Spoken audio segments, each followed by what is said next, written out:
day we met. Your eyes so blue, me piercing through. I can't forget the day we met. Your smile so bright. দেখতে দেখতে ফিনল্যান্ডের summer কিন্তু almost শেষের দিকে। এই আর 2 সপ্তাহের মতন আমরা মনে হয় সামার পাবো। এরপর অগাস্ট মাস, অগাস্ট থেকে হচ্ছে প্রচন্ড ঠান্ডা বাতাস থাকবে। এরপর হচ্ছে সেপ্টেম্বর থেকে অফিসিয়ালি একদম ঠান্ডা পড়া শুরু হবে, যেটা খুবই খুবই বিরক্তিকর লাগে আমার। ওই দিনে সকালটা শুরু করেছিলাম এরকম দেশি স্টাইলের নাস্তা দিয়ে।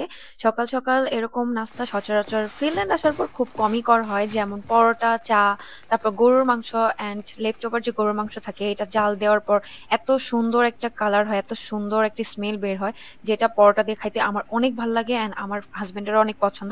সো ওই দিন সকালবেলা এরকম একটা নাস্তা করে দেন হচ্ছে দুপুরের দিকে এরকম রেডি হয়ে দেন বাইরে যাচ্ছিলাম। অলরেডি আমার ট্যান পড়ে গিয়েছে, হাত পা একদম কালো হয়ে গেছে অ্যান্ড ফেসের অবস্থাও খুব একটা ভালো না, বিকজ ফিনল্যান্ডের সামার এত বাজে। স্পেশালি রোদের যে তাপটা এটা খুবই খুবই ডেঞ্জারাস, যেটা স্কিনকে একদমই ড্যামেজ করে ফেলে যত কিছু ইউজ করি না কেন। পাওলাসের ওই দিন হাফ টাইম ডে অফ ছিল, তার জন্য বাইরে যাচ্ছিলাম। বাইরে প্রচন্ড গরম, সাথে গরম বাতাস ফ্রি।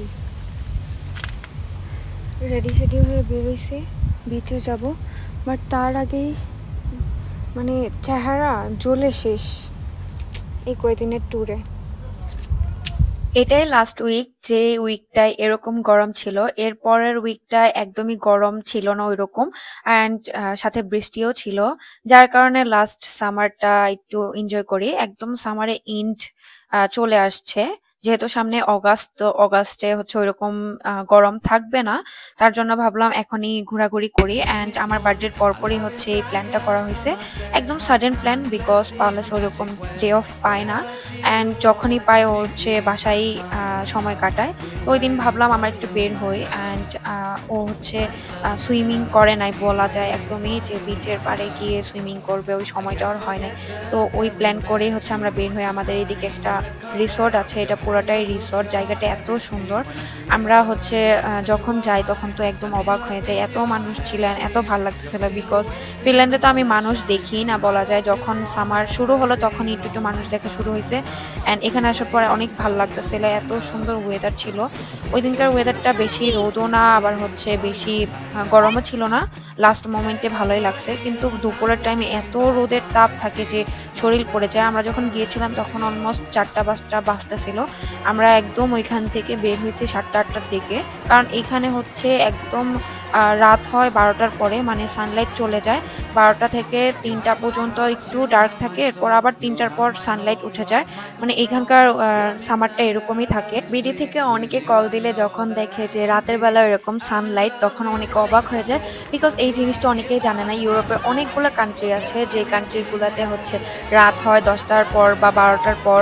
নরওয়েতে রাত হয় একদম 1টা-2টার পর, মানে ডার্ক হয় না বলা যায়। তো ফিনল্যান্ডে তো তাও একটু সানসেট হয়, মানে দেখা যায় যে সানসেট হচ্ছে। আর বিচে থেকে সানসেট দেখতে কি যে সুন্দর লাগে। এই ভিডিওগুলো করা হয়েছে মনে হয় 4টা-5টার দিকে, তখন হচ্ছে রোডটা একদম পড়ে যাচ্ছিল, এরকম লাগতেছিল। আর এটা হচ্ছে লেক ছিল, প্রাইভেট লেক, আর ওই পাশে হচ্ছে রিসোর্ট ছিল। আমরা এখানে আসছিলামই এই জায়গাটা দেখে। আমরা শুধু রুমটা বুক করি নাই, বাকি সব কিছুই হচ্ছে করছিলাম, কারণ হচ্ছে আমাদের যেহেতু রুম লাগবে না, বিকজ আমরা জাস্ট সুইমিং করতে আসছি। জায়গাটা এত সুন্দর, আইসোদিন ছিল, কি বলবো। আমার ইচ্ছা করতেছিল আমিও একটু লেকের পানিতে এরকম ধাপাধাপি করি, বিকজ আমি তো সাঁতার জানি না, আমার অনেক খারাপ লাগতেছিল। পাওলাস অনেক দিন পর এরকম সুইমিং করতেছে, ও আমাকে বলতেছিল আমার কি যে ভালো লাগতেছে, তোমাকে অনেক অনেক থ্যাঙ্কস যে তুমি এরকম একটা প্ল্যান করছো, কারণ হচ্ছে ও ওরকম সময় পায় না, আমিও সময় পাই না, মানে দুজন একসাথে যে কোথাও যাব ওই সময়টা এই ফিনল্যান্ডে আসার পর খুব কম হয়। মানে সময় বের করে কোথাও যাওয়া এটা খুবই খুবই ডিফিকাল্ট হয়ে গেছে ইদানিং আর কি। আর অনেকে হচ্ছে আবার ভিডিও রিলস এগুলো দেখে বলছে লেকের পানি লাল কেন। লেকের মধ্যে যে পানিগুলাই দেখতেছেন এগুলা কিন্তু বৃষ্টির পানি, মানে বদ্ধ পানি, তার জন্য এরকম লাল কালার। আর নিচে হচ্ছে পাথর বালি এরকম, এর জন্য এটা রোদের রিফ্লেক্সের মধ্যে আর কি এরকম লাল দেখাচ্ছে। তো এর জন্য আমি ক্লিয়ার করে দিলাম। দেন হচ্ছে লেকের পানিতে অনেকক্ষণ ধাপাধাপি করে শাওয়ার টাওয়ার নিয়ে দেন ড্রেসটা চেঞ্জ করে ফেললাম। আমার এত পরিমাণে সানটেন হয়েছে যে কিছু বলার নাই, আমি নিজেকে নিজে চিনতে পারতেছি না। আর সাদা ড্রেস পরার পর আমার ফিল হচ্ছিল আমাকে মানে আরও কালো লাগতেছে। তারপর হচ্ছে একটু সানস্ক্রিন আর হচ্ছে পাউডার দিয়ে সেট করে নিলাম। ওইখানে তো আর বেশি কিছু করা যাবে না, এখানে একটা মিররের মতন ছিল, ওইখানে ফোনটা রেখে একটু ভিডিও করলাম, আউটফিটের ভিডিও নিলাম। দেন আমরা একটু ওইদিকে যাচ্ছিলাম, বিকজ এই জায়গাটা না এত সুন্দর লাগতেছিল, এত ভালো লাগতেছিল, ছবি তুলতে ভিডিও করতে অনেক ভালো লাগতেছিল। আর ঠান্ডা বাতাস ছিল, তো অনেকেই হচ্ছে এখন উঠে উঠে যাচ্ছে। উঠার পরে হচ্ছে অনেকে ড্রেস চেঞ্জ করে ছবি টবি তুলতেছে পিছনের দিক থেকে, বিকজ এটা যেহেতু রিসর্ট, এখানে অনেকেই হচ্ছে থাকার জন্য আসে। এই জায়গাটা এত সুন্দর, আমরা তো রাতের বেলা দেখি না জায়গাটা কেমন, বাট রাত হইলে মানে আরও সুন্দর লাগবে। আমরা তার আগে হচ্ছে বের হয়ে গেছি। তো এইখানে হচ্ছে পিছন সাইডে থেকে মনে হচ্ছিল যে মালদ্বীপ, মানে একটু একটু ফিল হচ্ছিল। যদি পানিগুলো নীল থাকতো তাহলে একদমই মালদ্বীপ ভাইব চলে আসতো। সুন্দর লাগতেছিল জায়গাটা, যেহেতু প্রাইভেট তার জন্য আরও বেশি সুন্দর লাগতেছিল। এই পাশে হচ্ছে অনেকে সানবাথ নিচ্ছিল।